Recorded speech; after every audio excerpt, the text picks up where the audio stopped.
আমি বিয়া করব না। তোর তো নিজের কিচ্ছু নাই, সারা জীবন কি গডফাদার কো পিছে পিছে ঘুইরা কাটাবি নাকি নিজে কিছু করবি?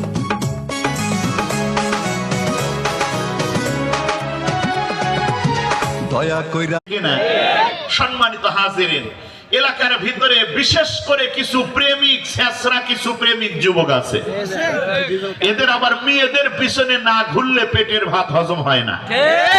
এই যুবকেরা জোরে আওয়াজ করে বলো ঠিক কিনা? এরা বাড়ির থেকে নিয়ত করে আসছে, হুজুর যতই ওয়াজ করুক মাহফিলে যাব না। এদের নিয়ত ভালো না খারাপ? আপনি খোঁজ নিয়ে দেখেন, এরা রাস্তার মোড়ে মোড়ে দাঁড়ায় আছে, বিভিন্ন পয়েন্টে পয়েন্টে যুবকেরা দাঁড়ায় আছে, প্রেমিক যুবক।